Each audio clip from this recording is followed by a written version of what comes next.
Oh, no. So we pulled back from.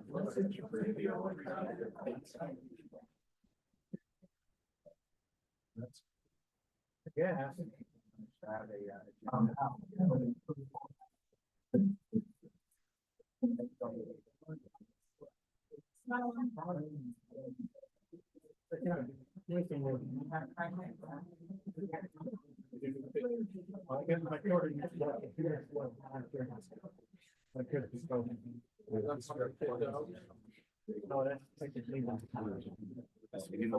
Oh, that agenda. Where's, do we have any written agendas for this meeting other than the PowerPoint presentation? For Jason. Yeah.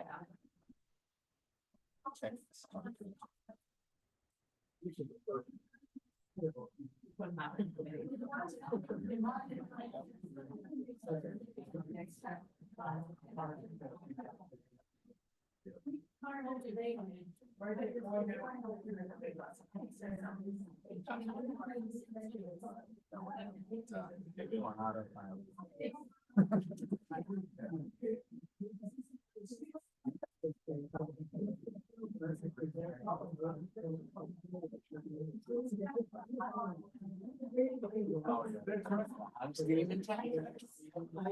This one. Yeah.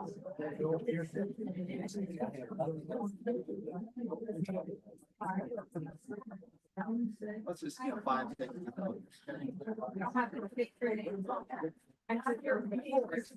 Yeah.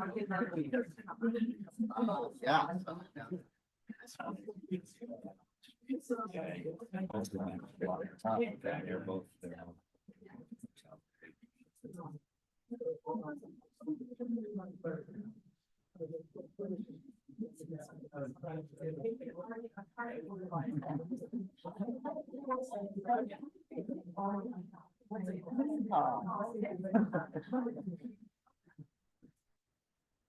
All right.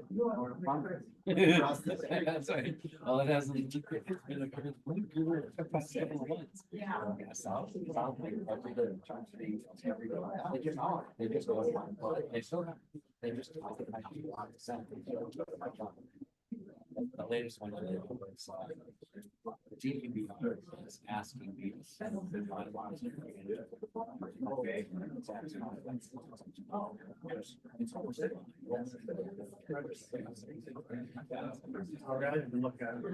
So I don't answer that. Nothing else. No, so that's it. Yeah. Yes. That's what Daniel got to at this point, which is buy you everything, you don't make it have it. Yeah, that's right. Yeah, if you want to get, if you want to spend some money on. Yes, because everything's in by email. I know. So he's just. He's really strange. His mom, remember? Small she's now.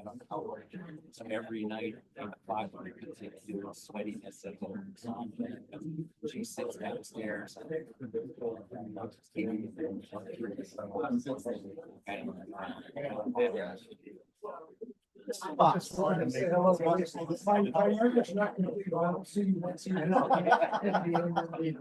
thank goodness you don't need me training big.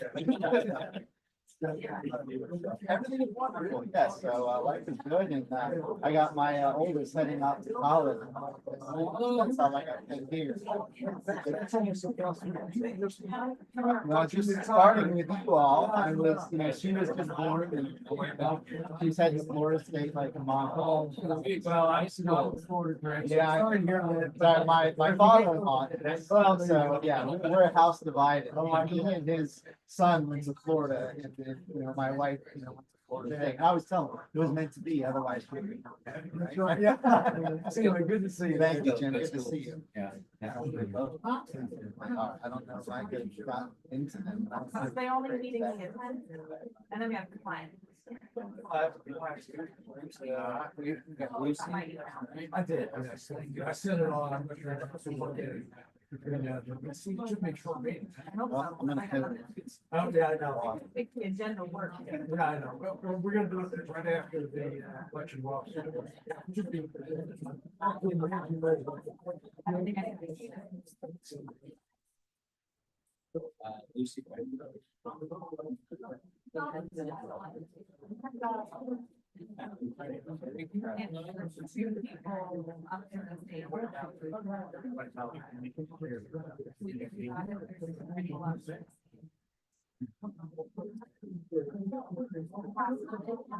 Enough little piece of paper. I'll bring back.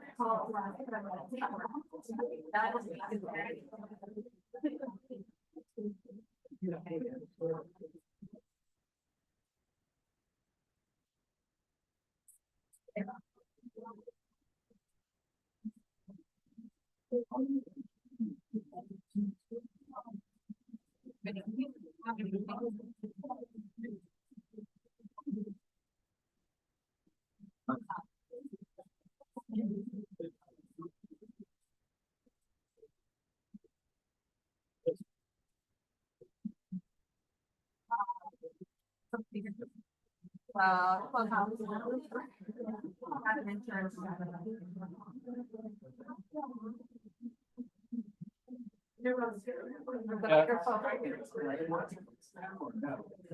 You gotta come up here anyways to do that, so.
Yeah.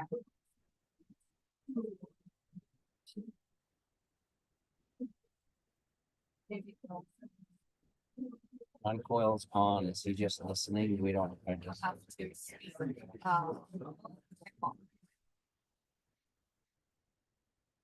The sound from the computer should come up. Okay, do you, do you? Are we just gonna tell him that when we're at that point in time? Right, he's on there now.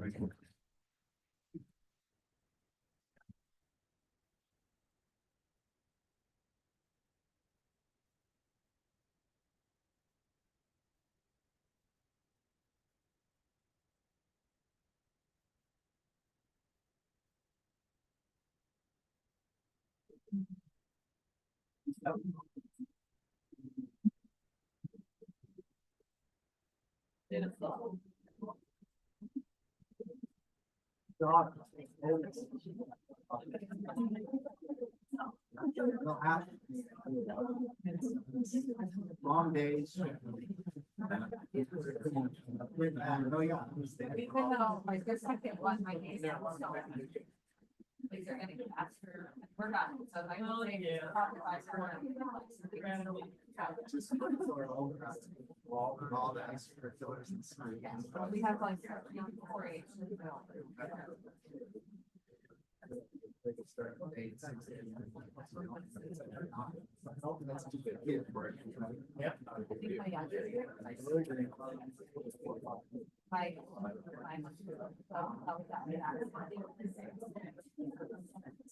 They wake up at 4 o'clock.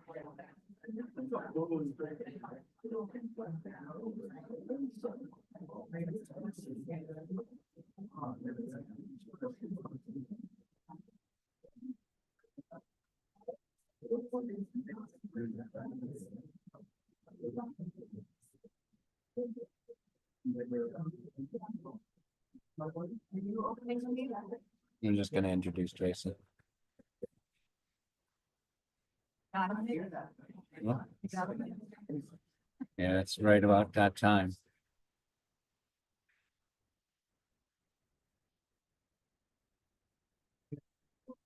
Good afternoon, everybody. Can you folks hear me out there? All good in the back of the room? All right. So all of you didn't have much to do. You weren't interested in the NCAAs? Sitting in front of the TV watching all that? Well, here we are again at our annual meeting. I'm just here to introduce Jason, who's been the MC for the past 19 years of doing this. So he's seen it and done it all. Anyways, I just wanted to welcome you all and thank you all for being here.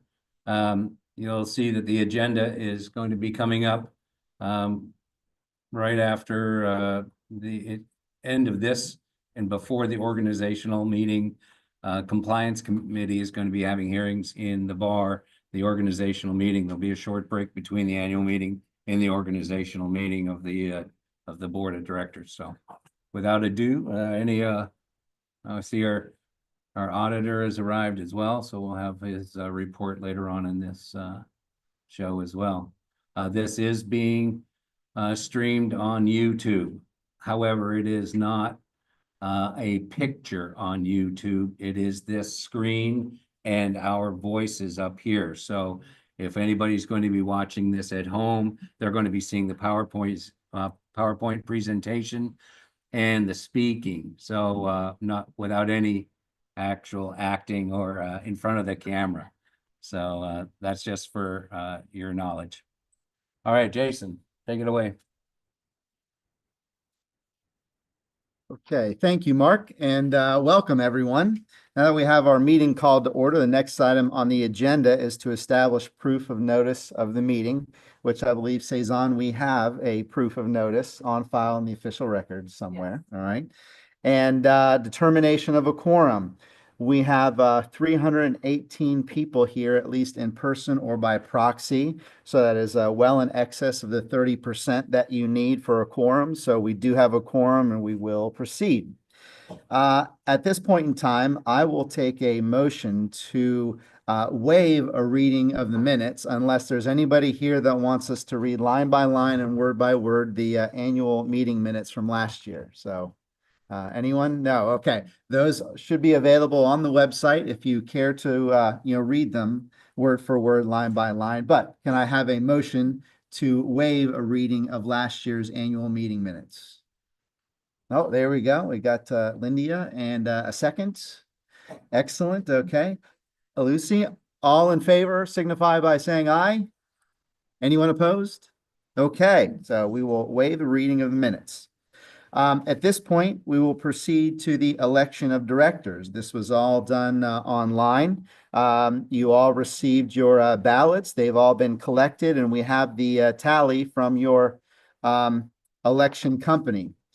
So I will announce the winners from the various voting groups. I will not announce the actual votes here, but anybody who wishes to know those, this is an official record and you can request to inspect it at any time. But I just traditionally do not read the actual votes in front of everybody, just the winners.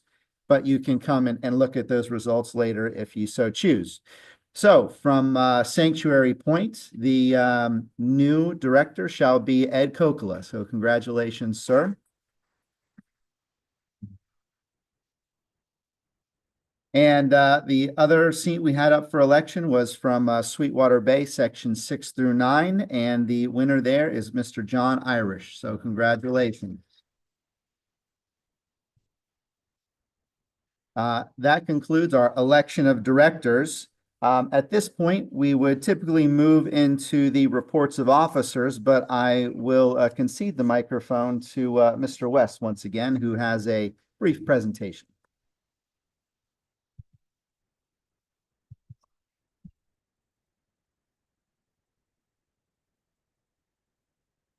Hi, everybody. Once again, I just wanted to take a few minutes of your time.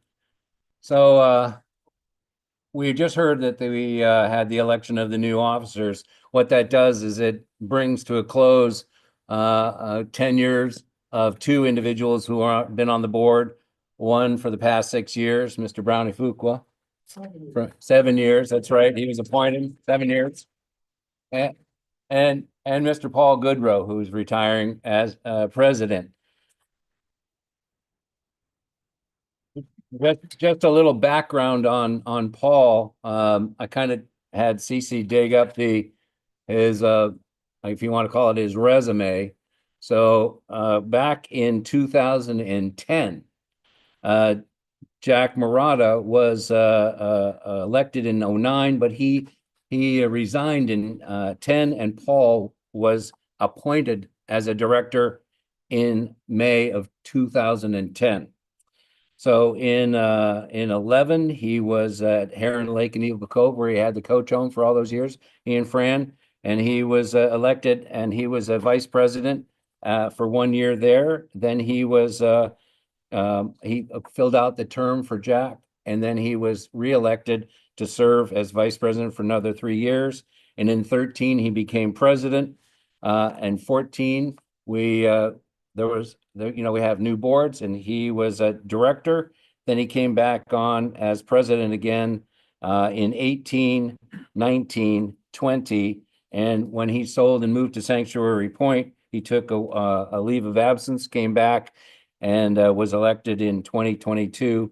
And he has been president since then. So I just wanted to say that he was the person that actually signed my agreement for me to come to work here back in the day. And he's been my, I guess, confidant, and we've been ham and egging it all this time. So Paul, I just wanted to say thank you very much for everything you've done for the club, for this community over the years. And I know that you're going to be missed, but I also know that you're very happy to take a break from all of that. So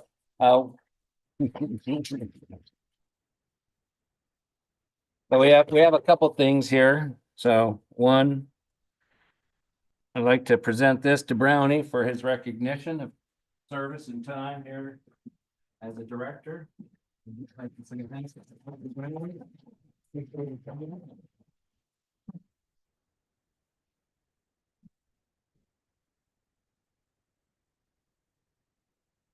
Paul, this is for you as well. Also, something small for yourself.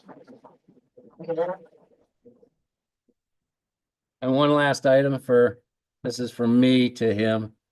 So it's something I know he's gonna enjoy.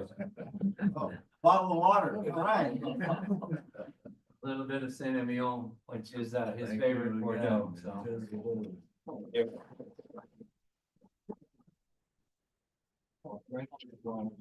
Board meeting.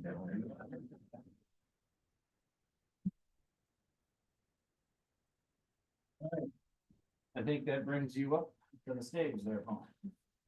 So without further ado, Mr. Paul Goodrow for his president's report.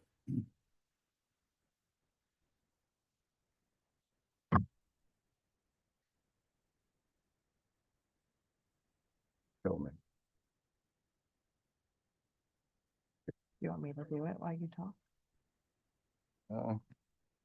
Just hit the enter, right? Okay, good. And that's what they see on the screen, this one here. Okay. Hello, friends and neighbors. Good to see you once again. A little intro from Mark made me feel old. We're going to move through this quickly. We have quite a bit to do today. And of course, we'll have reports from the various liaisons to the various committees. So you'll get more detail there. So I'm going to move through this rather quickly and give you some highlights of what we've accomplished during this past year. First of all is the irrigation project. Construction is now complete. System is operational. We came in on time and under budget. I always like saying that.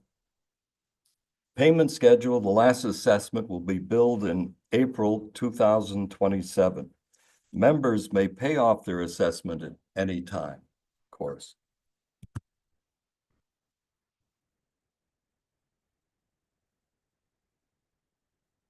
Yeah, good idea.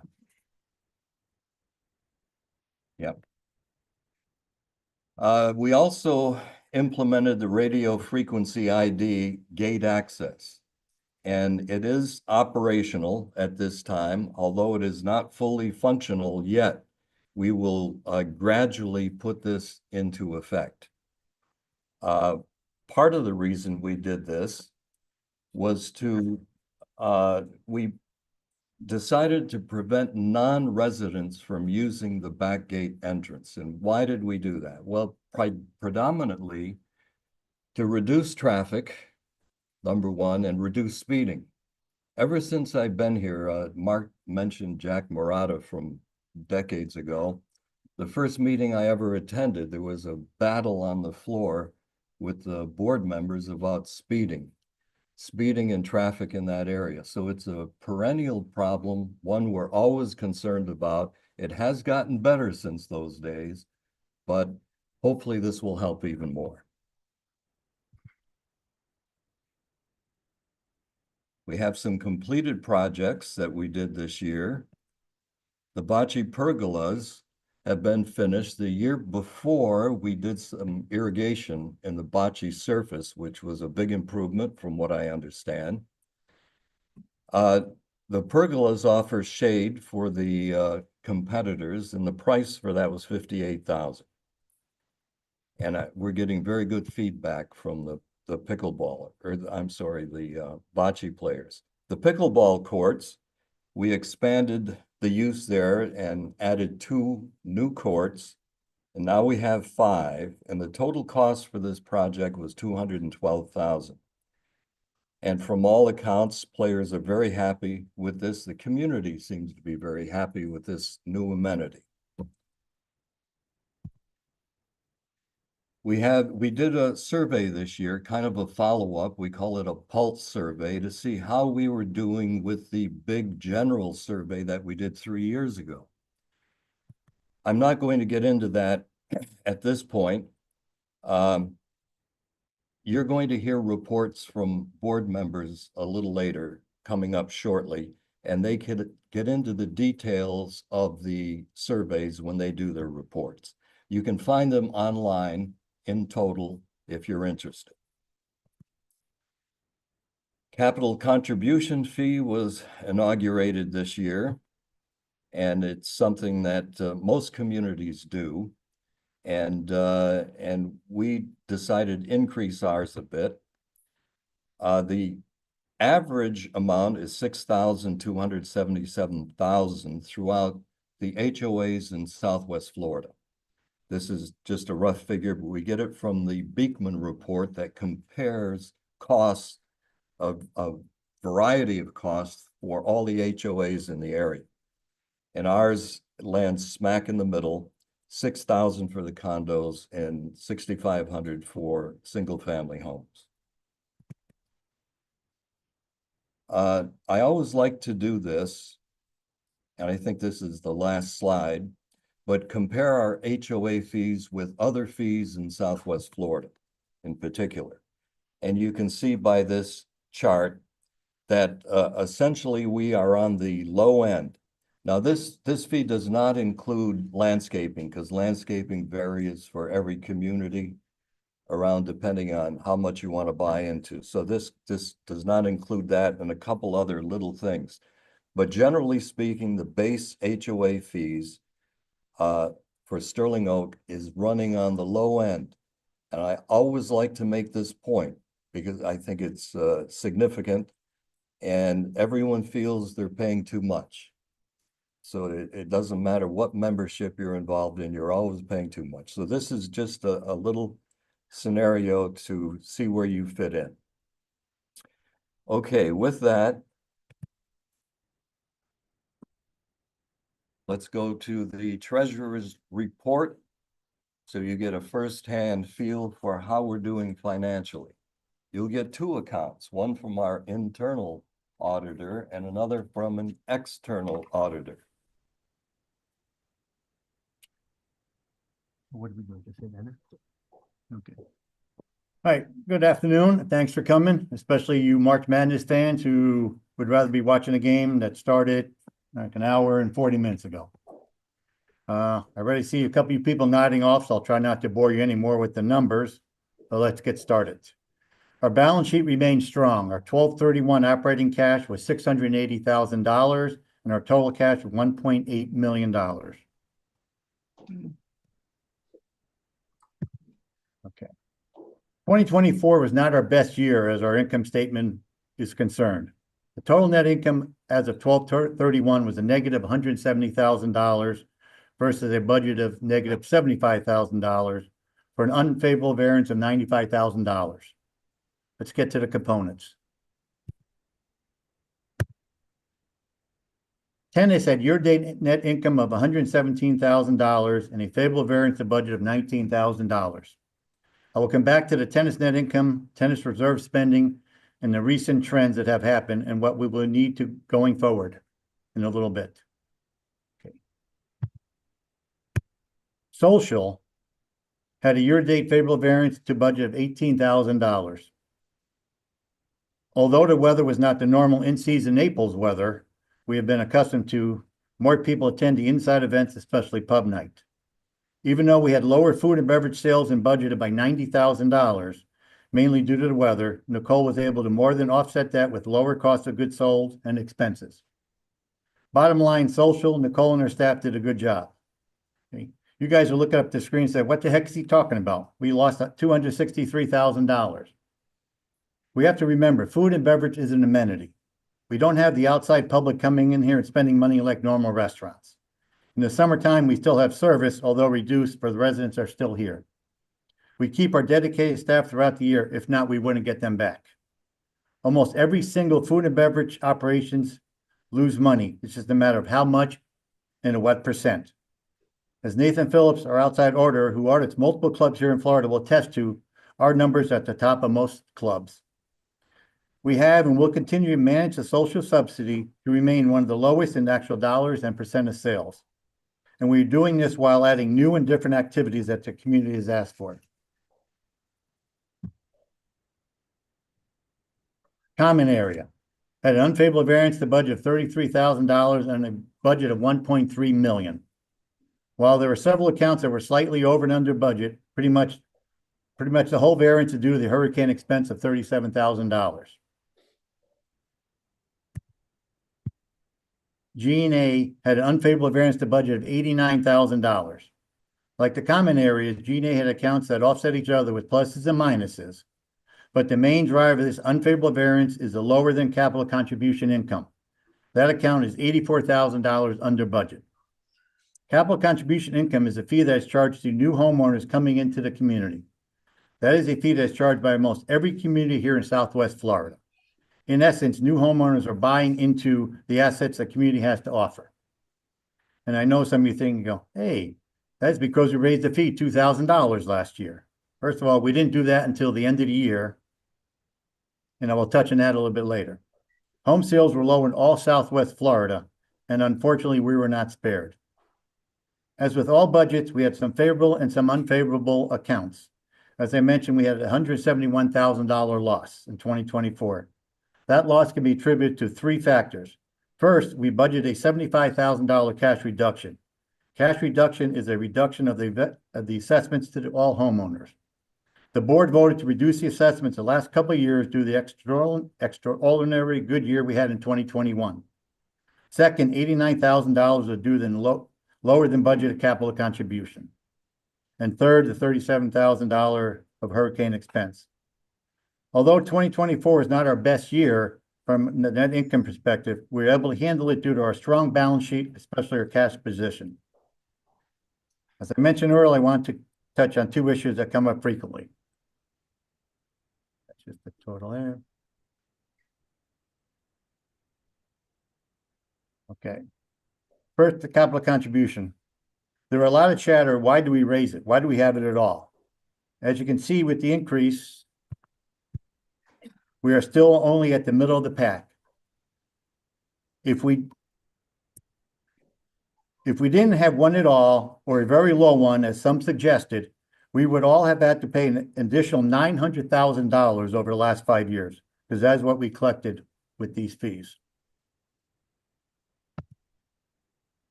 Second, tennis financials. The board, especially Paul as president and myself as treasurer, keep on hearing about the tennis program and the financial impact it has on our community. We thought it'd be good idea to set things straight. We have some board members and members of the community who think that the tennis program makes more than enough money to cover all tennis direct expenses and then some. And this has been going on forever. Not true. We have some board members and members of the community that think that we are paying a big subsidy for the tennis program. That is also not true, at least not anymore. These are the facts. The first slide shows the tennis financials over the last 5 years. These are actual numbers from our year-end results. These are not made-up numbers that someone think happened or might have happened. Over the last 5 years, tennis had net income of $445,000. Okay. That means that we collected excess revenue, our membership dues, over our direct budget expenses. We've had $374,000 of direct tennis expenditures that come out of reserves and long-term capital during that same period. These are expenditures that are not charged directly to the tennis budget. Bottom line, we collected $71,000 more than our expenditures over the last 5 years. Before that, the tennis program, as they say, did not carry their own weight. Not good. Then the tennis program turned the financials around and started contributing back to the community. That's very, very good. That's mainly because of 2 reasons. More non-resident tennis players and by raising the rates. The latter should have been done a lot sooner than they were.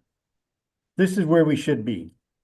Not only should the tennis program be covering all direct expenses, they should also be contributing something back to the community for the indirect expenses that they utilize. The second slide.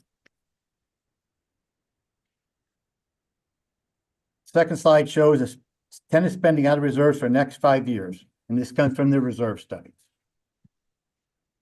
It shows that over the next 5 years, 25 to 29, the tennis program will spend almost $500,000 out of reserves. That means, on average, at a minimum, the tennis program needs to have $100,000 net income each year. For the last several years, we've been doing that, and we project that for the next several years.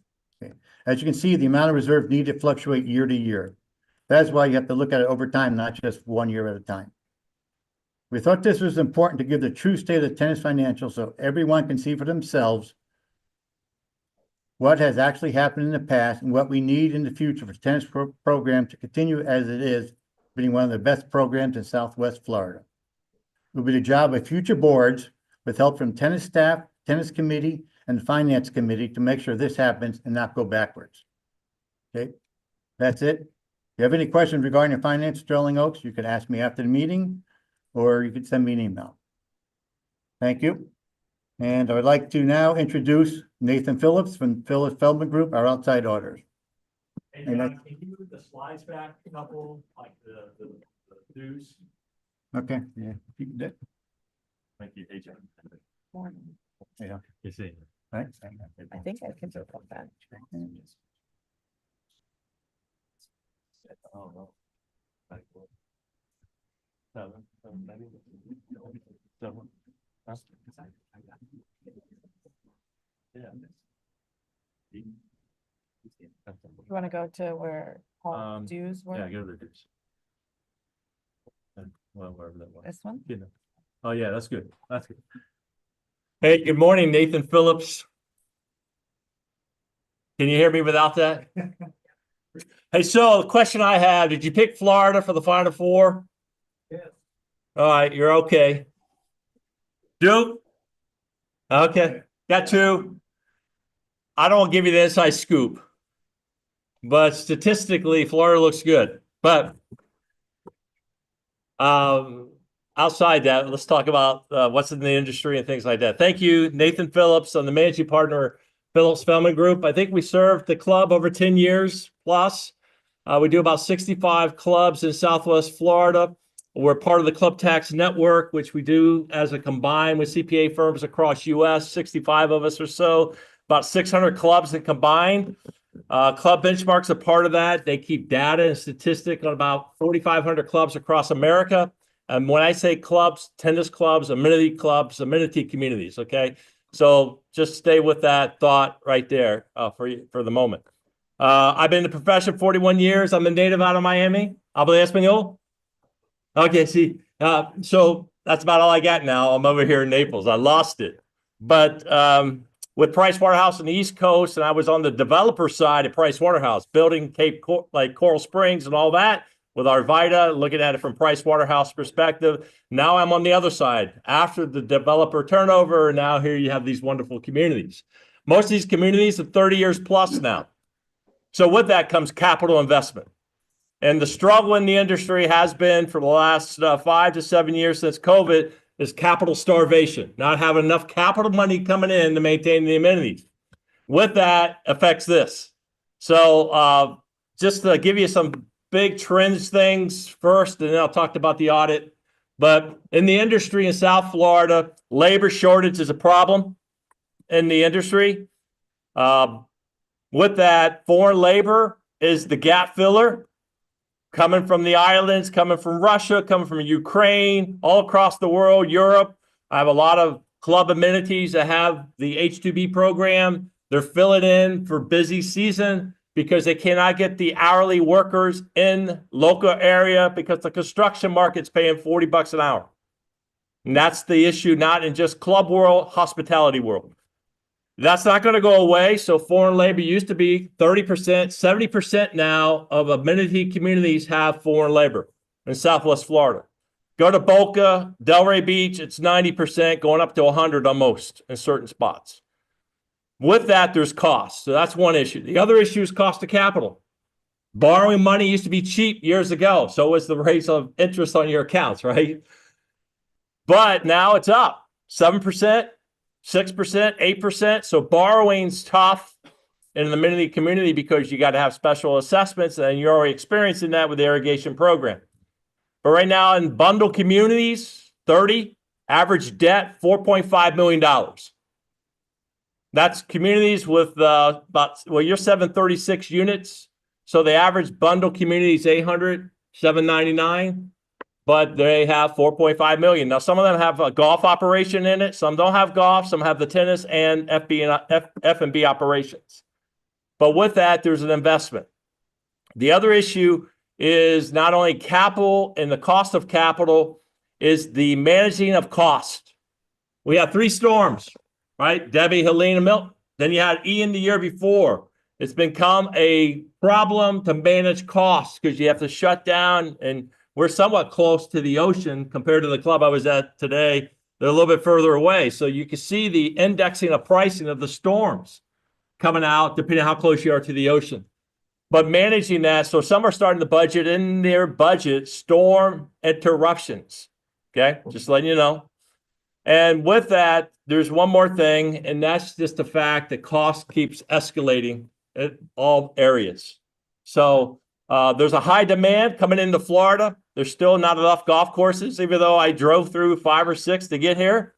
But the demand here is still here. That's why resale has gone up. I think I have a bundle community club at the 15,000 marker now on the resale. But in the average, as it showed, I think it was 6,500. That's about where it's at, 6,500 to 8,500. The construction market is so strong. Lennar's still having a hard time keeping up with it. So it's good, right? I don't like the road situation, right? The traffic, we just don't have the infrastructure, but that's another issue. We did start the audit. We haven't finished the audit. We got everything, I think, March the 3rd, and we're almost done with field work. No concerns. I would tell you all the bank accounts have been confirmed. Debt's confirmed. Your particular debt as of December 31st, as I recall, was right at the $500,000 something marker. And your debt per member is really low. I think that when I really look at it, the average debt in the bundle community is $2,300 per door. Okay. And that's because some of them had to go and invest into capital to keep the experience and keep the connection to the value of the house. You say, well, is that possible? Go down the street. Spanish Wells is a prime example. They're about ready to go belly up a couple of years back, and the price of house dropped 40, 50%. Go out the Fasari, a little bit out the Bonita Beach Road, has similar issues. Now they're back on the right road with those things, with the developer, and all the things have changes, but there is a connection. We're saturated with bundle communities, okay, / unbundled communities as well. So your investment in capital and taking that seriously does have implications to your value in the house. The studies show that. It's not me. I'm just saying from the studies of club benchmarking and things of that nature. But from the audit perspective, I think we're in the right path. I think we're finishing that up. I don't anticipate any concerns of the opinion. It would be, in essence, a clean opinion. But all those things have been tested from a cash and the fixed asset standpoint. When you look at your food and beverage, if you have a slide, I think it's like 58%, maybe subsidy. Out in the bundle community, it runs anywhere from 50 to 60%, depending on, you have an economy of scale because you're right under 500,000. Most of the bundle F&B operations are about $1.5 million to $2 million, but they're running a subsidy of 50 to 55%. And that's driven by labor, not so much the cost of sales, the labor.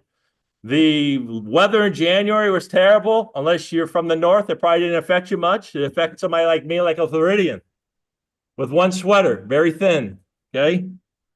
But with that in mind, when I look at things of you and your operations, there's some positive points.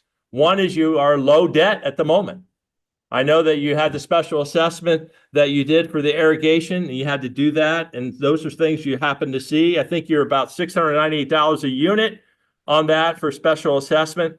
These assessments that they showed, this is what usually happens. The average is about, we own the Beekman, by the way, that's up here. That's about 70 bundle communities in that, and some unbundled, but the bundle community one as well, it's about 30 in that study as well. But when you see that the average dues in that study is about 6,500 or so, right under that, in the state of Florida, bundle community, 7,500 just for dues. All in's 12,000 with everything, reserves, and if you have food and beverage minimums, stuff like that, and new capital, you're seeing a stream of this happening because younger generations are coming in and they want family experiences. You may know this. The Gallup poll shows the younger generations drinking less. They're down 10 points. At age 18 to 34, the drinking's up. Age 55 up 10 points. Now, I don't know if it's political. I don't know what it is. Okay. But it does bring an issue in the industry because your blended rate comes out of that liquor side.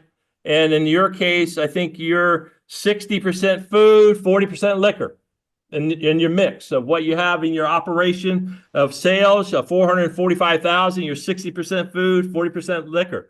So that helps the blended rate of cost of sales. But as the younger generation is coming in, they want health, fitness.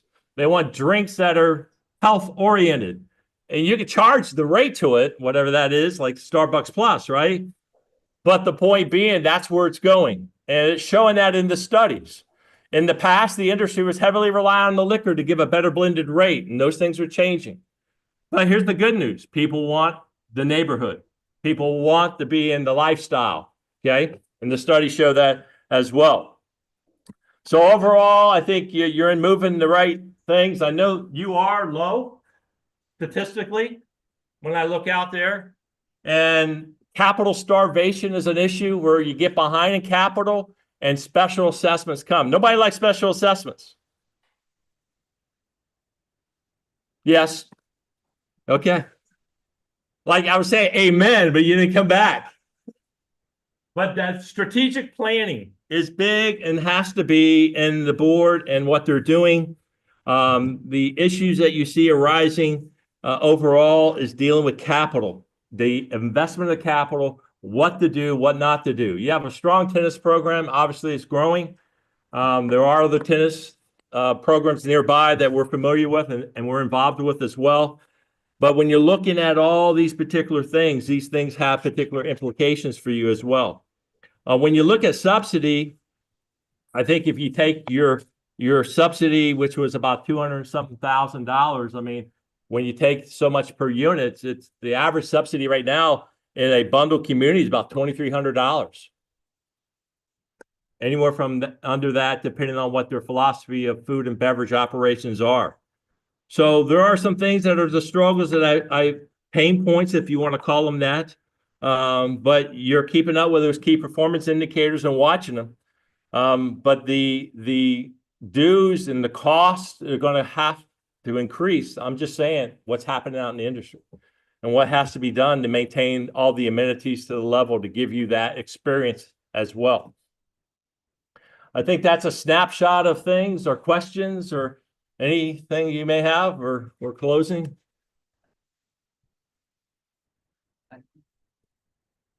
Any questions? All right, go Florida. Thank you. Yeah, you want.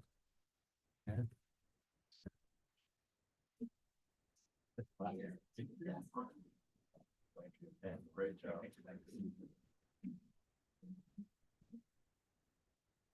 Oh, one more thing. Resale. Okay. Most communities are moving them. You have them budgeted as operation, right? Most are moving out of operation to fulfill capital demands. Just a side note, that's why their rates are going up. Another way to help fuel capital needs of the amenities. Thank you. Have a good day. Good afternoon. This is the annual report from the Activities Committee. Thank you. Sterling Oaks has continued to have an active social calendar in 2024 and 25.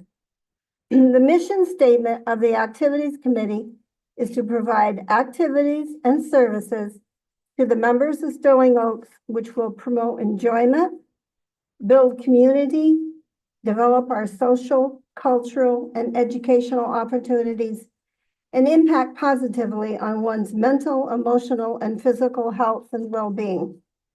Additionally, the committee specifically embraces Sterling Oaks' core community of supportiveness and cooperativeness.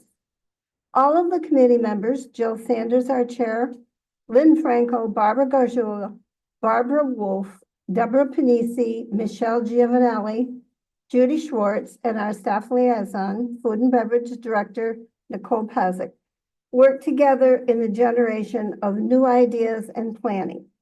In the past year, we've seen an expansion of the seating around the pool, new pickleball courts, and even a new stage for hosting our outdoor concert series. These enhancements have made it possible to offer more events and include more residents. The Activities Committee applauds the enhancements and supports actions from the Board of Directors to continue to expand the amenities available to our community. The Activities Committee would also like to thank all homeowners, renters, members, and guests who have participated in events during the past year. We also want to recognize the entire food and beverage staff who work tirelessly to provide seamless and enjoyable events. We thank them all wholeheartedly. We believe that the following recap of this year's calendar demonstrates that we have successfully met the challenge of our mission. Recurring events, our book club meets monthly, including Zoom in the summer. Girls' Night Out with Topiary Workshop, Shangri-La Resort, Game Night, Naples Princess Fashion Show, Crescent Park Tour. The concert series, February 2nd, March 3rd, and March 13th. Each of the concerts showcased a food truck for all residents to visit and order food from, and cornhole tournaments on the lawn. Summer events for the Memorial Day picnic, the July 4th picnic. Health and wellness events, Medicare Mary, Healthy Living Caravan and Wellness Workshop, January 27th and February 24th. Bloodmobile, Blue Zones Project Recognition, plant-based eating presentation and demo, chair yoga weekly classes in the multi-purpose room, water aerobics daily in the main pool, except for Sunday, I think, dermatology mobile clinic. Informational events, Let's Get Acquainted, Valentine's Dinner, BERT, BERT, and NPC presentation, which is the bicycling trail that they're trying to develop in Lee and Collier counties on the old railroad track. Lee County Sheriff's Office presentation, art fair by our own Sterling Oaks artists, and knife sharpening, which is a mobile pop-up, comes weekly. Sterling Oaks Legacy Foundation fundraising events for our scholarships, car wash, gift wrap, pickleball, dink and drink, duck race, main event with live and silent auctions, which is March 5th. Other events are the end of season party, April 9th, welcome back party, the 12th of November, Veterans Day dinner, November 8th, where we honor our veterans, New Year's Eve, Elvis Impersonator Dinner Show on the 15th of January, and Antiques Roadshow, Valentine's Day Dinner, Trivia Nights, Spirits and Stogies on the Lawn for the guys, group outing to Everblades Game for the gentlemen, and President's Day Poolside, St. Patrick's Day Dinner, block parties hosted by a couple of neighborhoods. Food and beverage services are Tuesday pub nights, as John said, very popular, in season only. Extended cabana beverage hours, Saturday or Sunday poolside parties with entertainment, which have been very well attended, and Friday night dinner, most with entertainment, especially in season, which do continue year-round with special menus in the summer. That concludes my report, and this was sent by Jill Sanders, our chair. Thank you.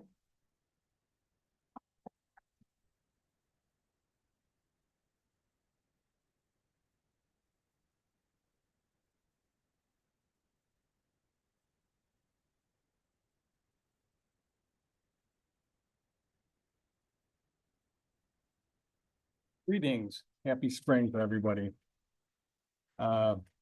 Architectural standards. I think most people's encounter with them is when they see the golf carts come by and people yelling out gutter or driveway. They are perceived as the home improvement police. I want to talk about the benefits of the Architectural Standards Committee. I myself was on that side that I just mentioned as a homeowner. And when I took the liaison position last year, I got a chance to meet the committee and spend a lot of time with them actually during the course of the year, up above and beyond the inspections. A couple definitions here for you. The Architectural Standards Committee, I'm calling ASC for short, is a vehicle to ensure compliance with standards that will assist the community in maintaining high levels of cleanliness and repair, and will help homeowners in self-assessing the condition of their properties. These are covered in the maintenance standards. The maintenance standards document specified standards for maintaining the appearance of existing lots and structures. Then there are the architectural standards. That document specifies standards for new or replacement structures on homeowner lots. If you want some bedtime reading, I suggest maybe reading those two documents. Most of the encounters that you've had with the ASC are inspections. They start in November. We do inspections in November, January, and in between to assist the owners with identifying the violations. The ASC endeavors to personally meet with any homeowner who might have an appeal of a denial. We don't like to just leave you hanging there. Any one of the committee members will be pleased to come out and meet with you personally and look at the property. New legislation, there was a batch of legislation that came out last July 1st, which is basically amounts to a homeowner's bill of rights. And we're kind of looking at that closely in relation to where we can collect fines, because it's pretty much given homeowners more opportunity to dispute what some of the HOAs are doing. So we're very careful about that. There's a whole 4 or 5 different bills that came out then. So typically we've been sending letters, sending an email, then following up with letters. If there's non-compliance, it goes to a compliance committee.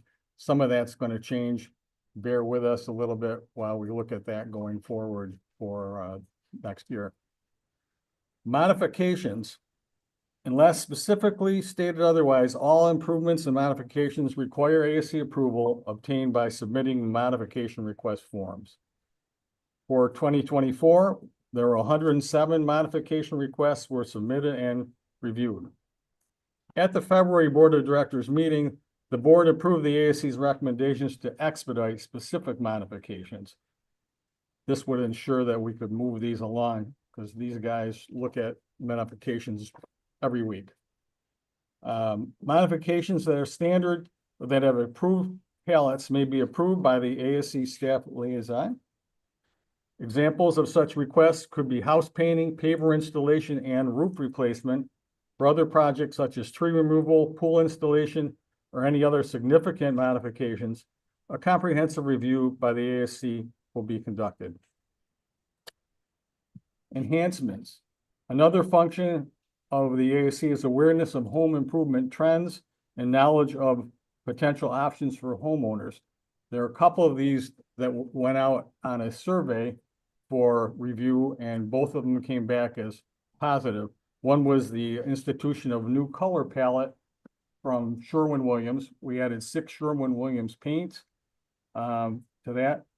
Just a side note, great shout out to the folks over at Eagle Cove who painted their homes blue, which I think is personally a great improvement. Brings us up from 1995 to 2025. Thanks to those folks. And so that was in addition to the survey from 2023. The next one, and I wish I had a visual on this.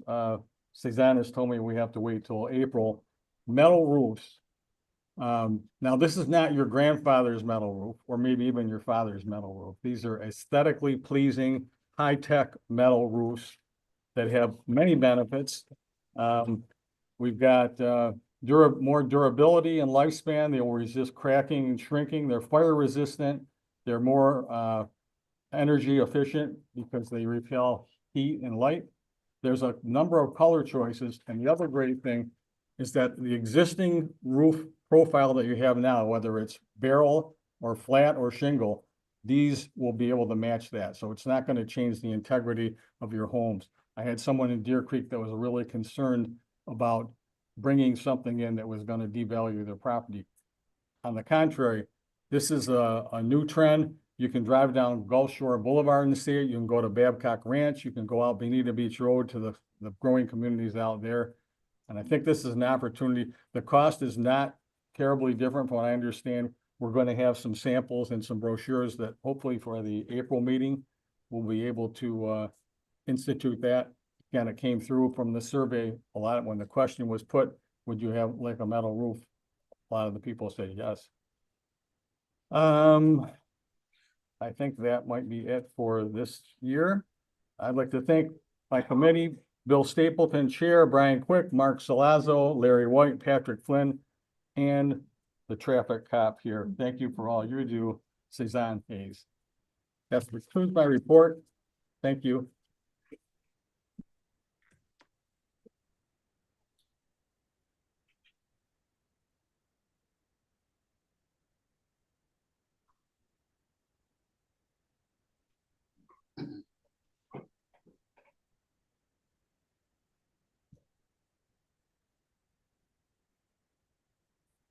Good afternoon. I'm Ken Swallen, and I'm the director assigned to the Communications Committee. The Communications Committee is made up of Lynn Frankel, the chair, Barb Gargulio, Fran Goodrow, Gary Ray, Judy Swartz, and Bill Stapleton. There are also 2 liaisons, Stephanie Panizzi and Jill Sanders.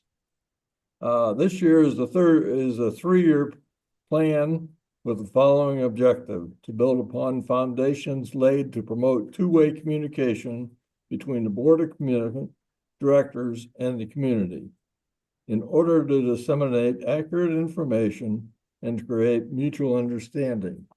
This has been done by having sessions with each director of their community so that we can get two-way communication started and listen to what our constituents have to say. A scribe from the Communications Committee puts together a report from that piece of information, and it's available on the website under the directors, clear at the bottom, and you can read the reports from each community.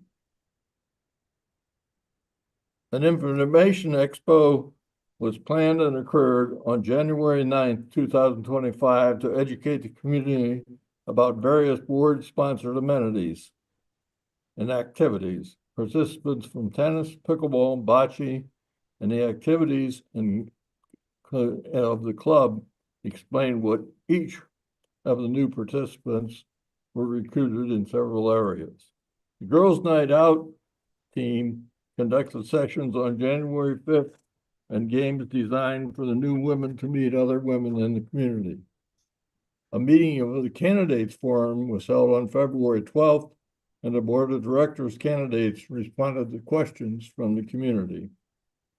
The committee, along with the assistant general manager, published the Sterling Oaks brochure with activity events from November 24 through April of 25. The brochure was published on the Sterling Oaks website, and a hard copy is available in the lobby. It has been a pleasure to be part of this committee and to know that the board agenda of working with the community is being followed. That concludes my report.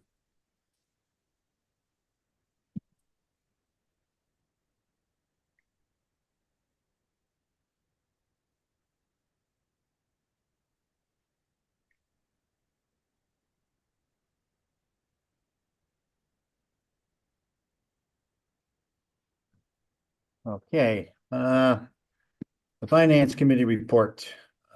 Finance Committee is chaired by Jim Moxley. The members are John Crown, Mike Rigg, and Patrick Worms. Okay, the Finance Committee's job for each year is spelled out in the Sterling Oaks bylaws, paragraph 5.4. Finance Committee shall provide a resource for the preparation and review of monthly financial statements and the annual budget, including capital projects, and advise the board of directors on all their financial issues pertaining to the association. The Finance Committee delivered on our mission with the following specifics. Annual budget. We work carefully with the treasurer and the staff to develop a reasonable timeline for the budget. Then we continue that collaboration to help complete a budget that was well thought out, fiscally responsible, and met community needs. Budget was unanimously approved by the board. Irrigation project. After providing needed analysis and guidance prior to the project's approval, this year we worked with our accountant and developed reporting analysis tools during the construction, fee collection, and bank payback period. Reserve study. We worked closely with the treasurer and staff to develop the annual reserve study for our community that met requirements and leaves as well funded for future capital replacement projects. Monthly financial reports.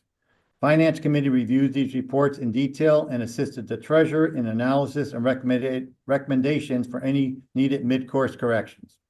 Delinquent accounts. While delinquencies are not the major issue that once were in our community, Finance Committee continued to review these on a monthly basis.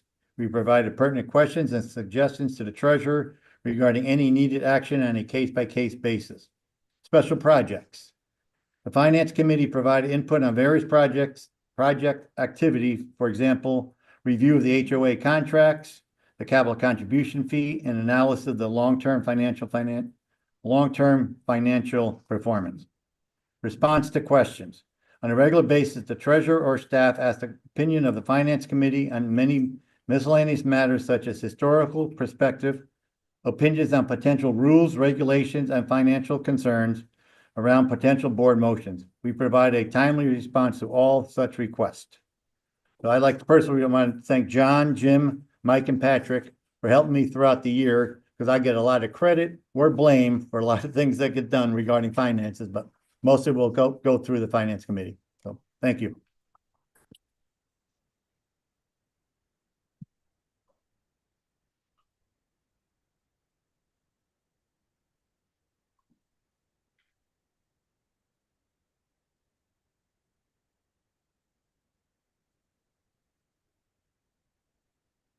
I think I'm at church doing service here. Good afternoon, everybody. My name is Lucy Forte Morelli, and my responsibility as a liaison is as it relates to the fitness committee project team. It is a short-term committee, although we have gone more than, I guess, a year now. It's been a little bit slow and steady because Cezanne decided to have a baby in between. So we're trying to ramp up our speed on getting progress on the project. Firstly, I'd like to thank my committee members with Sherry Malloy, who is our chair, Chelsea, Howard Feldman, Paige Pekanak, Paul Grossbeck, Brian Quick, who was on for short term, but he had many other obligations, and myself as the board liaison. Our mission statement for the team is to improve the fitness amenities to meet the needs of members and increase value through development. The project goals were to develop a proposal that enhances fitness facilities amenities based on feedback received from the recent, and when we wrote this, it was a recent resident feedback survey, but this is now a year and a bit past that time frame. For those of you know, we started down the project with coming up with a proposal to the board and what we should do to improve the fitness amenities. As a result, the team decided that it would be in our best interest to go back out to the community and get more information to help us drill down on what the community really wanted in terms of fitness amenities. So we are at the point in our at the point of the team, sorry, we are at the point where we are still working through the financing requirements for some of those changes. However, we have done a few small improvements to the fitness amenities. One being for, I think the last time with Feeling, we have changed this cleaning schedule to allow more hours of operation during the week. We have replaced the weight scales. We put them more, we've allowed them to be into each of the fitness areas, so you don't have to show everybody in the fitness room how much you weigh. We've equipped the room with more physio-related equipment. I don't think there's a day I go by where I haven't seen somebody with a new knee, a new hip, perhaps rehabbing from a fall. So we've allowed someone to do their physio activities downstairs. And we've also investigated the opportunity to bring in fitness classes similar to what's done with the chair yoga. But we've fallen short on that because it's hard to get someone in here with insurance on a regular occurrence. So we're looking at different opportunities to bring fitness classes to Sterling Oaks. In terms of open items, we're actively working, right? The long and the short of it is it's not going to be done in season this year if you haven't figured that one out. But we're going to move forward with putting together a formal proposal once we've got a few other details lined up.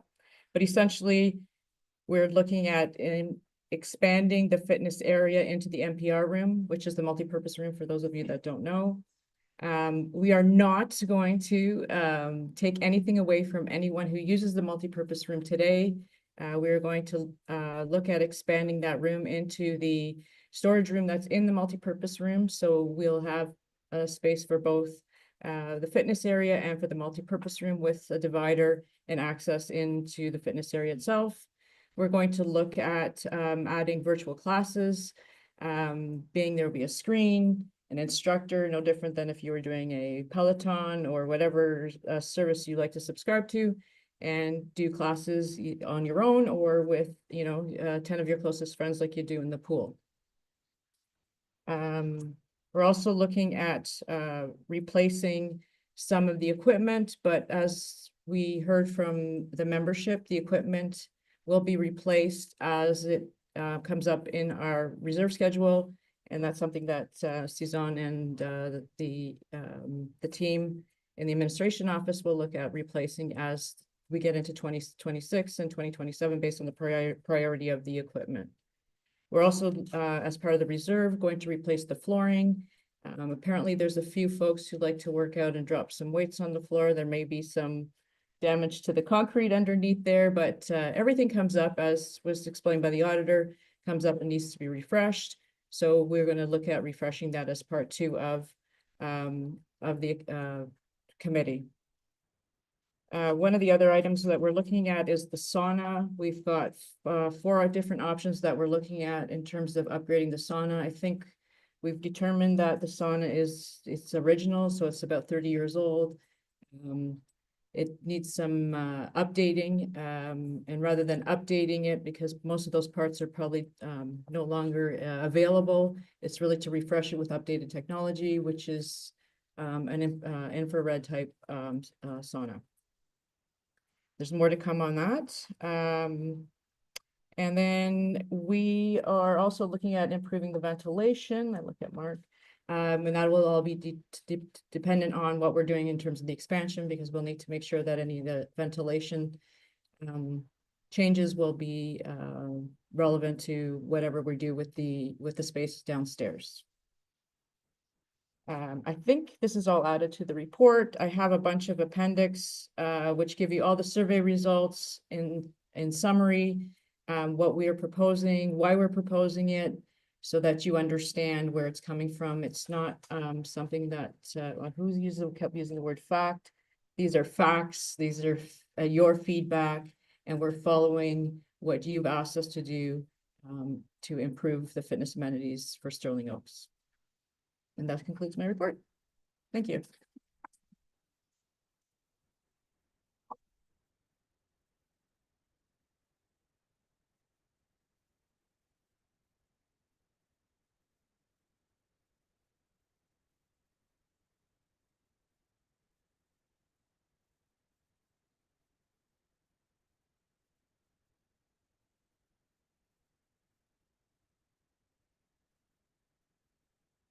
Okay.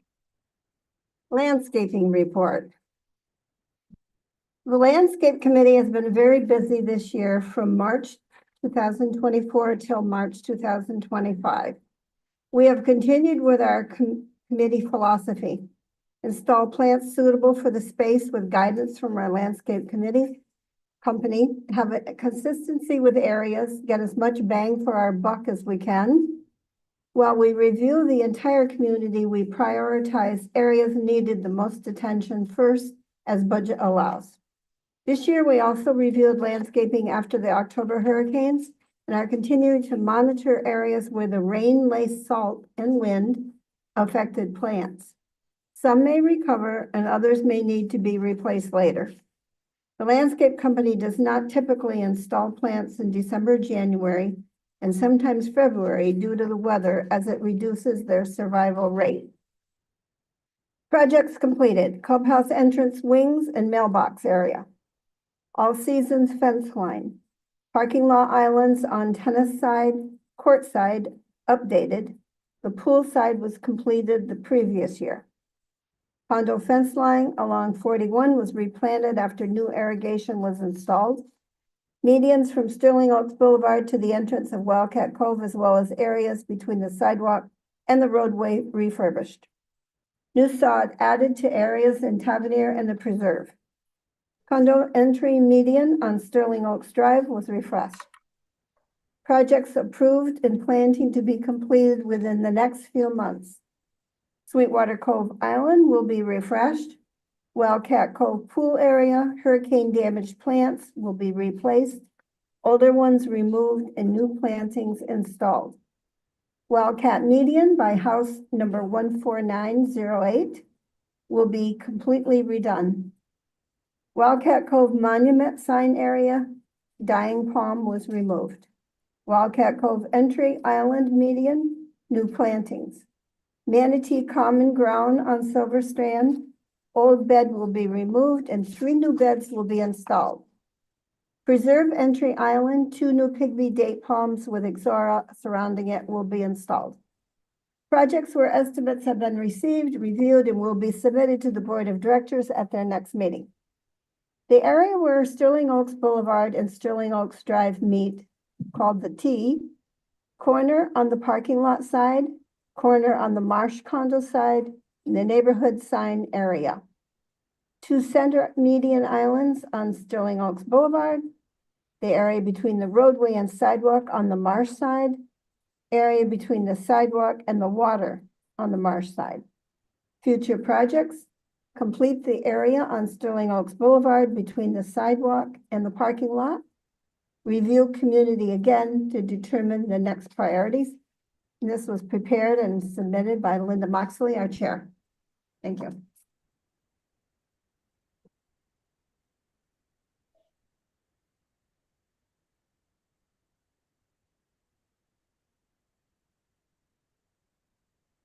Mr. Coyle, you're up. Okay, great. Can you hear me? Let me see if I can move.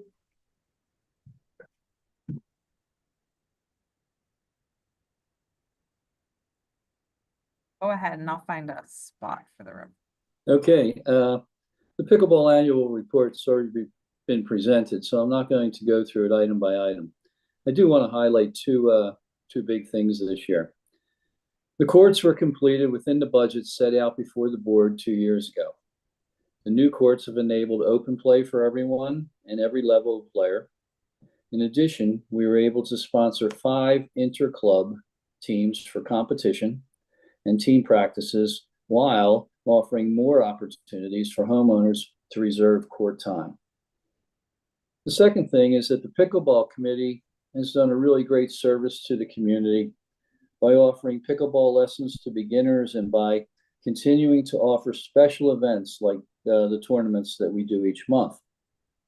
Especially this March tournament, which is on Saturday, which is boasting 65 teams registered. And this is the most teams registered, the most participants that we have ever had for any of our events. So it seems we're going in the right directions here. Other parts of the pickleball report can be read online. So kudos to Dan Shorts and Becky McFarling, who acted as our co-chairs of the committee, and also to our other committee members, which included Suzanne as our liaison, and Ron Finocchio, Kathy Coyle, Lori Hammerly, Joyce Keller, Gail Carey, and Joanne Charlton. So thanks to all of these folks for their hard work on behalf of our community. Thank you.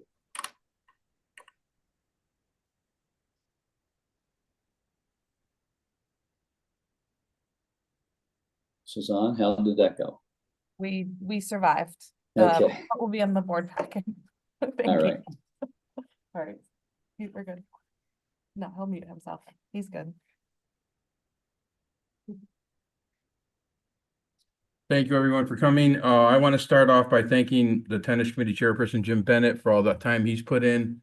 And in general, just thanking all of our volunteers. We have some very talented retired people in Sterling Oaks that are willing to do a lot of things around here. And it's really, really helpful when they step up and do things like cornhole a couple of nights ago that was really a lot of fun, was totally run by homeowners. But anyway, back to tennis. A couple of the highlights are that we successfully implemented a 15% increase in fees, resulting in over almost $100,000 in revenue. And as John said, it's really, really, really important that we keep that budget in line and that we keep making money for this community. That's our goal. We want to keep making money for the community. We replaced some old chairs and furniture and some windsocks and some tops on some of the cabanas. But again, that was some of the money we spent just to keep everything looking good and working properly. We also initiated, we got rid of the fee for the ball machine. So people can go over there and hit tennis balls anytime they want and not have to pay for the machine. So if you don't have anybody to play with or you just want to practice, you can go over there and use the machine for free. The committee worked with food and beverage to supply drinks and snacks for leagues wishing to socialize, which was a really important thing. We felt like when people were coming here to play and when we went to their courts, they were doing that for us. So we wanted to reciprocate. Jim initiated a men's singles ladder. I'm not sure what that is, as I'm not as good as him and I wasn't invited to play. But we've improved communications regarding tennis events and initiated a charity shoe collection to the benefit of the homeless. Again, I want to thank the tennis committee members for all of their time well spent. And our goal is to keep the money coming in. Thank you.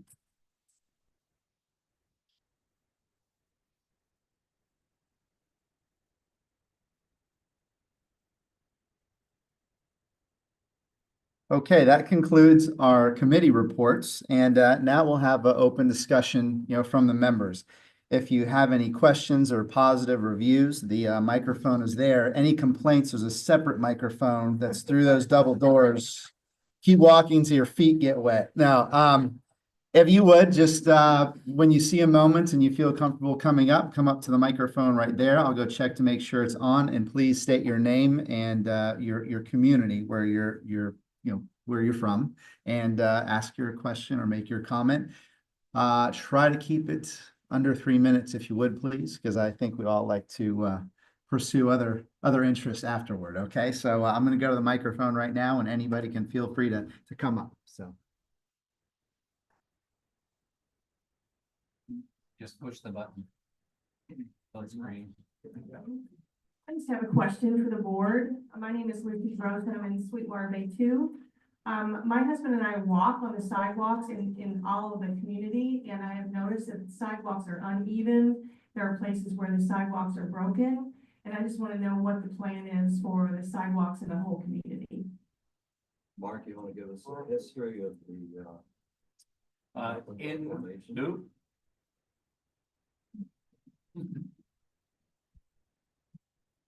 The reserve study has an amount each year. If you walk through the community, you'll notice that there are several areas that have brand new cement. Last year we did about 350 linear feet of sidewalk repair and replacement. I've already started marking out those areas that need to be redone as well. You'll see the orange or blue paint on those sidewalks. These are in the community itself on the main drags, but not within the condominium associations.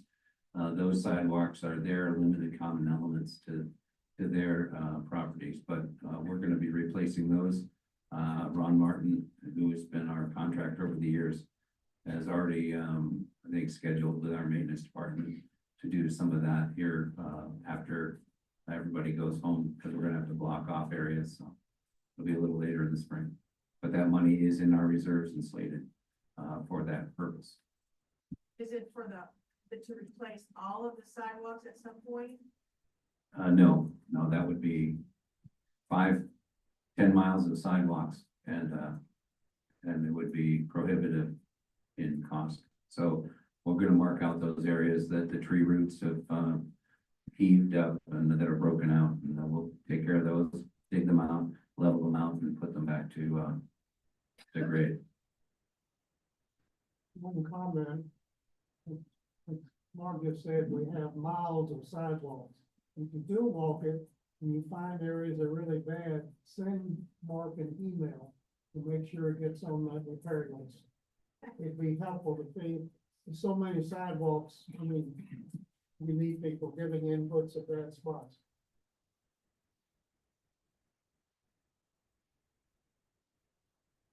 Anybody else? There we go. Okay, There's Dave. this is David Bursfield, Sweetwater Bay 1. Tennis question.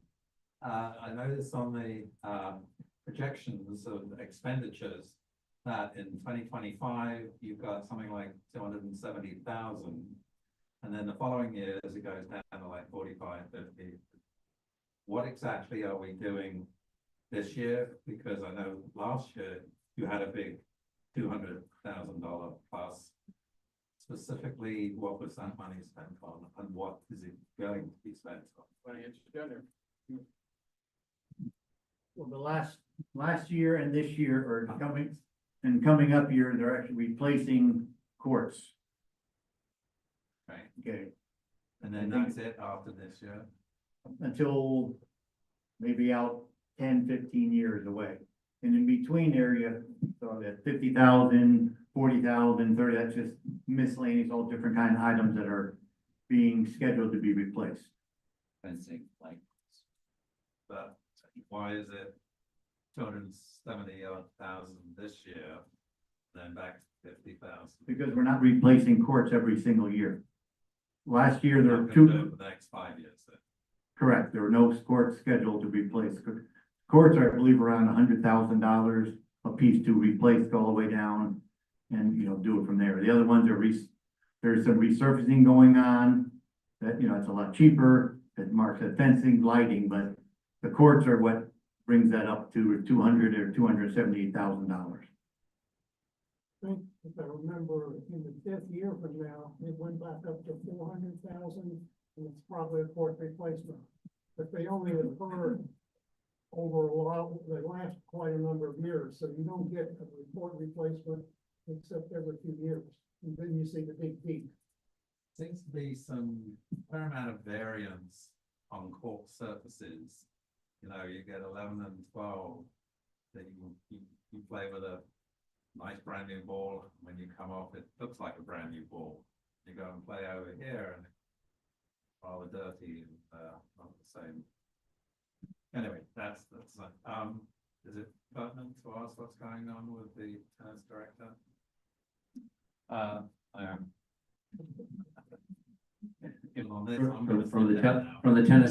From the tennis world, for those of you, the director of tennis was out with a medical leave. I had hip surgery and he is out with medical leave right now. We're waiting until the end of the month when he is having an evaluation by his surgeons and the doctor to give us an update, but that's scheduled for sometime at the end of the month. So as soon as we get that report and find out what's going on there, we'll have more information.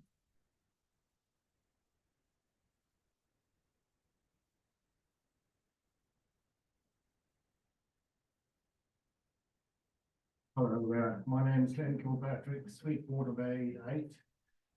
Just a small thing, I've been living here for 13 years. It took me 13 years to realize that the street sign for Sweetwater Cove by the gate reads Sweetwater Lane.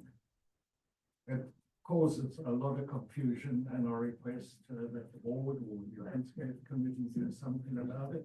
Thank you. That if you've seen the green street signs, lately they've been being sanded and repainted. Those street signs are going to be redone starting on next Monday. And that sign is part of that project to change out that sign to make it right. We actually think that that sign has been wrong for over 10 years. But nobody knows.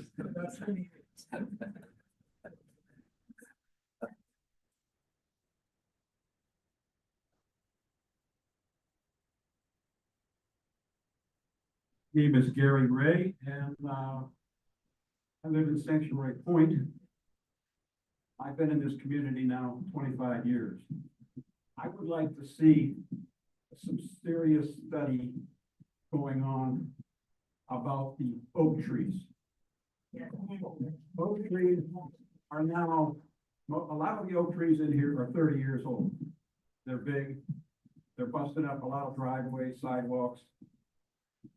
There are smaller hardwood trees that are, there are other series of hardwood trees that don't grow as big as the oaks that we have in here. I had a quote from expert to take out an oak tree, and they wanted $2,500 to take it out. I thought it was a lot of money, maybe because they're paying $40 an hour for laborers these days. I guess that's what it is. But I really think we ought to do a long-term study on the effects of these trees and if they're something that we can replace them with. Some smaller, there's some trees that don't have to grow as large. I know because it is a PUD and it was set up that way, we have to have a lot of hardwood trees in here. And trees are good. But we're getting more and more, next 25 years, how big are these oak trees going to be if we don't do anything about it? I would just like the board to consider that in the future. Thank you. Might have to change the name of the community then.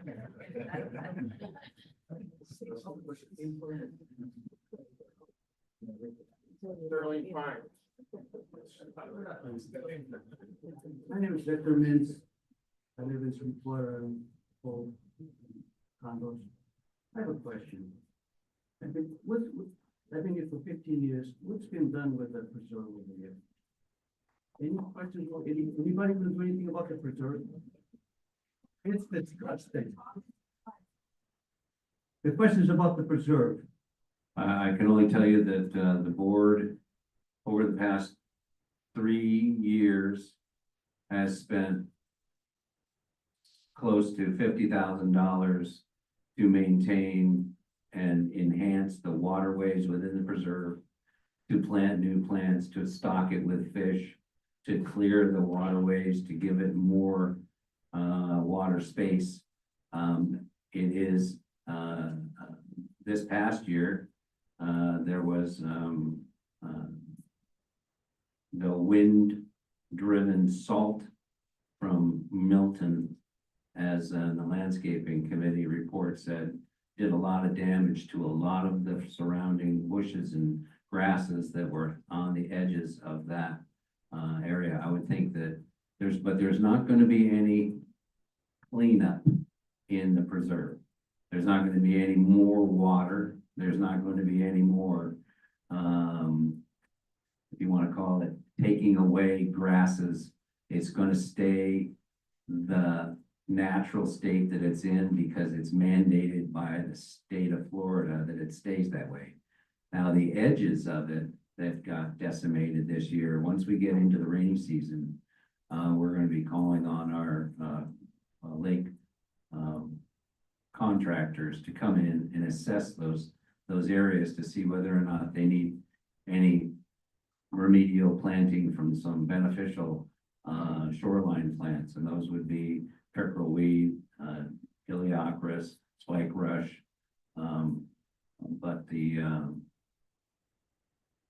but that's all. It's not going to be changed, if you want to call it. It's just getting worse and worse every year. We can't do much about it. The state of Florida has mandated it, and I think that we had 2-3 years ago, we had Lisa up here talking and asking about it, and she put together a proposal for Great Western Environmental to come in and do $40,000 worth of remedial work in there, which they did, then come back over 2 years and do some more plantings and remedial work. And then I think the board approved another so many $1,000s to stock it with fish so that there'd be more wildlife. So there's been a number of dollars spent on it, but it isn't going to change the look of the overall marsh because that can't happen. And that's why when she got involved, she found out as well that the state of Florida is mandating the look of that from a conservation marsh area. And that's just the way it is. We can't do much about it.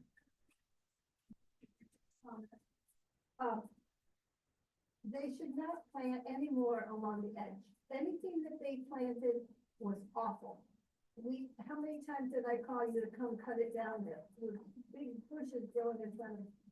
Leave the shoreline as it is at least, and just don't plant any new stuff. That was not a benefit at all. The fish, I guess, would be great, but it does look bad.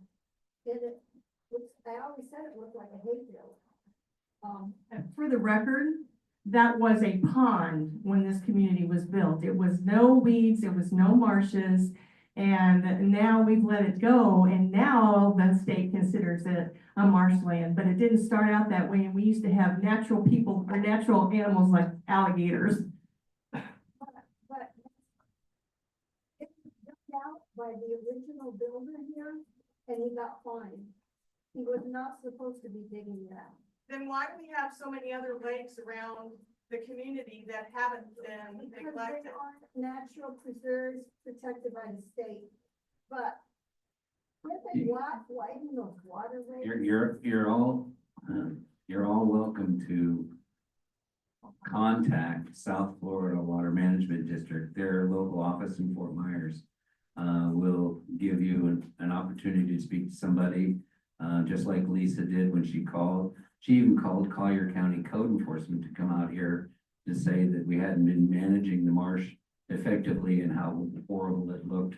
And the Collier County Code Enforcement basically got with South Florida, and they both agreed that everything was being done to the extent that it should, and that no needed changes had to be made. They did allow us to cut back some of the willows. They allowed us to put in a little more waterway in the horseshoe out there, but that's about it. And but you're welcome to call them and ask them at any time, and they'll give you the same answers that I am. I'm the messenger here only because I've had to deal with it for the past 10 years of trying to find out a way to make it a little more aesthetically pleasing for all of you in the condos.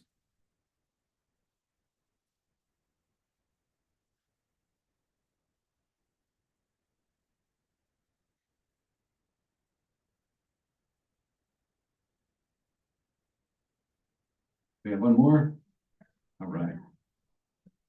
This is where everybody gets their chance. That's right. The ones on here. I'm Tamara Milroy, Eagle Cove 3. I want to touch a little bit, two things on the tennis. As tennis is a member-only activity. Number one, what are we doing to have more from outside participation to offset some of these costs?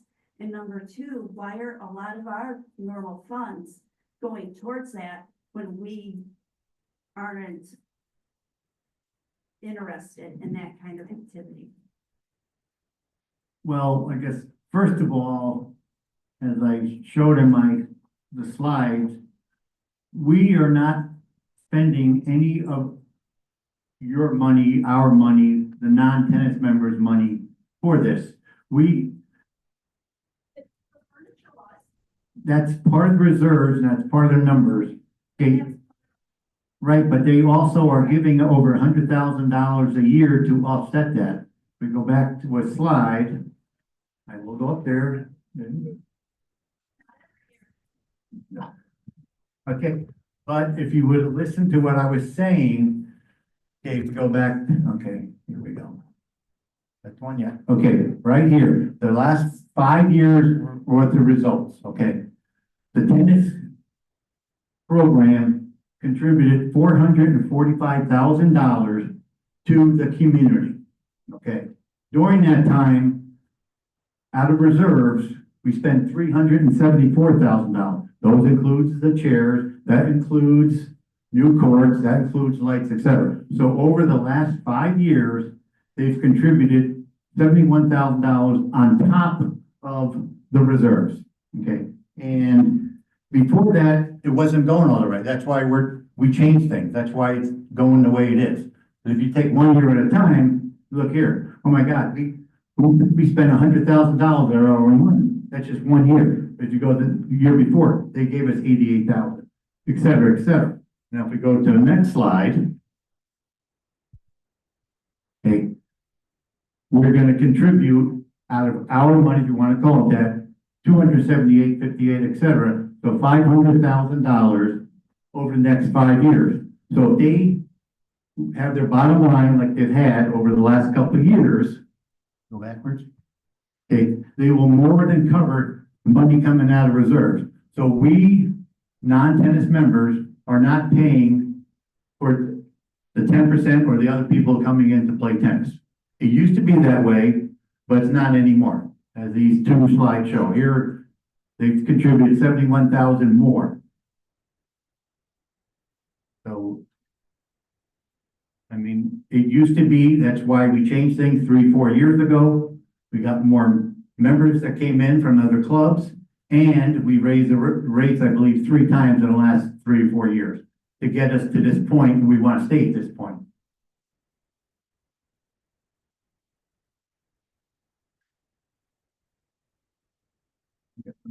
Come on. Make it. Okay. George Boyle, I live in Eagle Cove 3, and this is kind of a little too late to make this comment, but I bought here about 4 or 5 years ago, and one of the things that attracted me was kind of the variety of the architecture, and the coloring and everything that exists within the development. And now I see everything up, up for the 8 years and 9 years of being repainted. And it's very disappointing to see everything now becoming almost a very similar gray, drab, institutional look. I don't know how you arrive at the selections you made.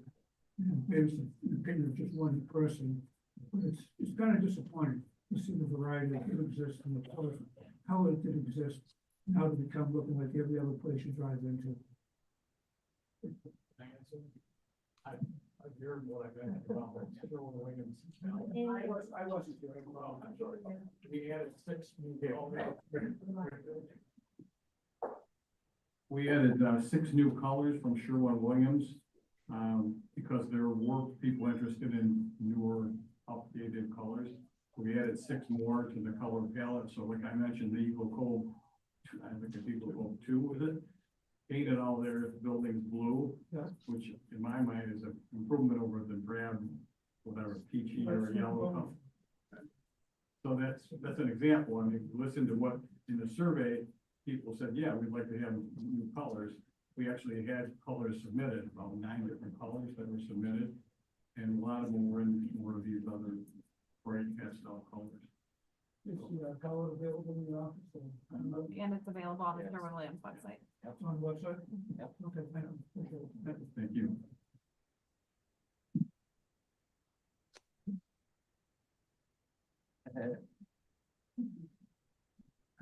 Thank you. Hello, everyone. My name is Mike Pistone, Sweetwater Bay 7. I know speeding is an issue here, but I think not stopping at the stop signs is a worse issue. Me, myself, I almost got killed twice. Sending out an email telling people to follow the law is not doing it up. I don't think we should get as extreme as putting cameras at the stop signs, but I think we need to do something a little bit more. Any thoughts? I can only say that for those of you in Sanctuary Point or going out the back gate, that the speed hump that's there now is slowing things down, and we've got nothing but screamed at because nobody wants to slow down.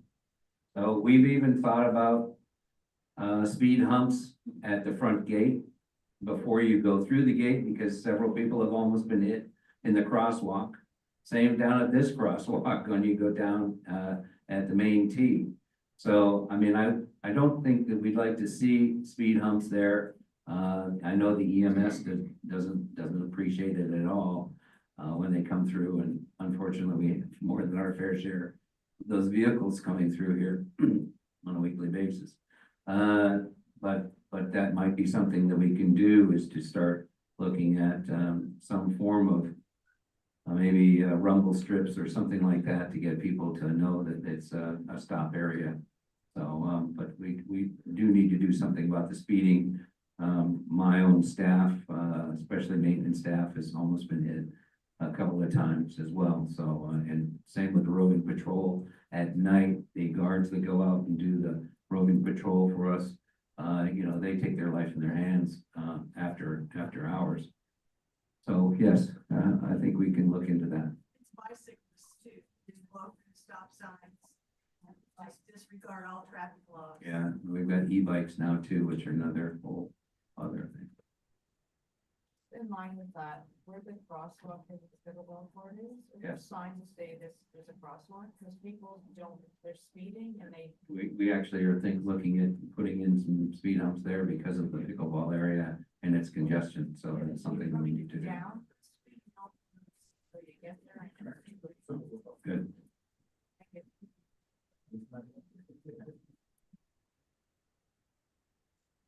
Mike McFarling, Sweetwater 7. A question on tennis. John talking about money's coming out of the reserves, understand that part. But operational, are all operational costs, all employees, all utilities, space for the office, is that all considered in the operating expense of tennis? As far as I know, all of the operating costs, including the reserves, including everything from soup to nuts, is covered by their income stream at this point in time. Their revenues exceed expenses by that $100 and some thousand on an annual basis. So they not only cover their internal operational costs, but the external costs, such as the reserves that are actually in your age wages. That's fine. We don't see those numbers, so we don't know.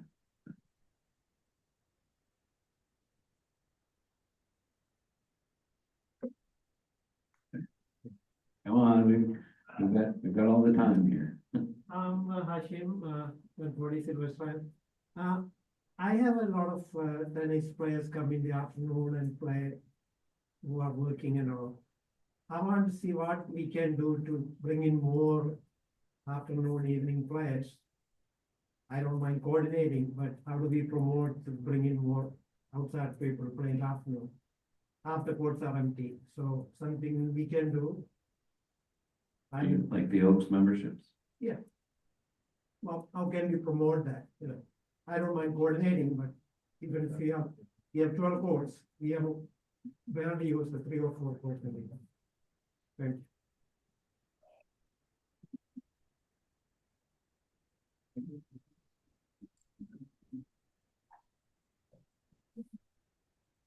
Okay. Going once. Going twice. All right, so we need a motion to adjourn, is that right? No? Because you all have your appointment books out. The date of the next annual meeting, 1 year from now, is March 19th, 2026. Now, will we attend a motion to adjourn? What do you folks? I don't, March 19th, 2026. Do we have a second? Do we have a? All in favor? All right. Are you